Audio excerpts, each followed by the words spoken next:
मेहनत का फल। एक गांव में दो मित्र नकुल और सोहन रहते थे। नकुल बहुत धार्मिक था और भगवान को बहुत मानता था, जबकि सोहन बहुत मेहनती था। एक बार दोनों ने मिलकर 1 बीघा जमीन खरीदी, जिससे वह बहुत फसल उगाकर अपना घर बनाना चाहते थे। सोहन तो खेत में बहुत मेहनत करता, लेकिन नकुल कुछ काम नहीं करता बल्कि मंदिर में जाकर भगवान से अच्छी फसल के लिए प्रार्थना करता था। इसी तरह समय बीतता गया।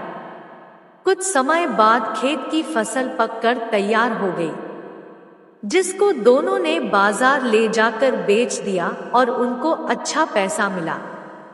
घर आकर सोहन ने नकुल को कहा कि इस धन का ज्यादा हिस्सा मुझे मिलेगा, क्योंकि मैंने खेत में ज्यादा मेहनत की है। यह बात सुनकर नकुल बोला, नहीं, धन का तुमसे ज्यादा हिस्सा मुझे मिलना चाहिए, क्योंकि मैंने भगवान से इसकी प्रार्थना की, तभी हमको अच्छी फसल हुई। भगवान के बिना कुछ संभव नहीं है।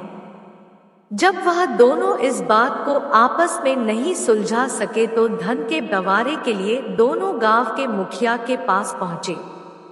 मुखिया ने दोनों की सारी बात सुनकर उन दोनों को एक एक बोरा चावल का दिया, जिसमें कंकड़ मिले हुए थे।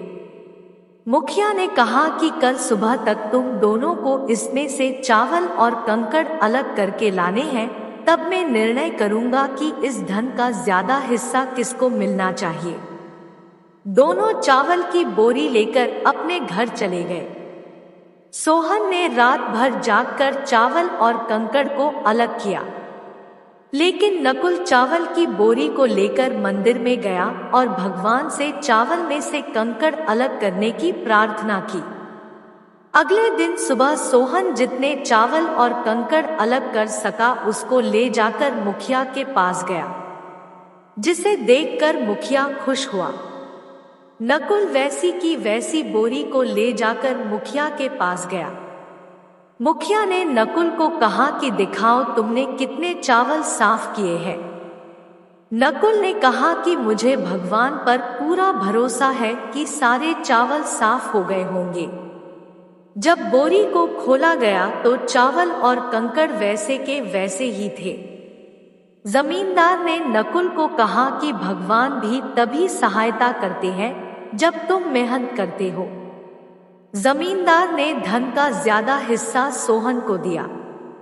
इसके बाद नकुल भी सोहन की तरह खेत में मेहनत करने लगा और अब की बार उनकी फसल पहले से भी अच्छी हुई।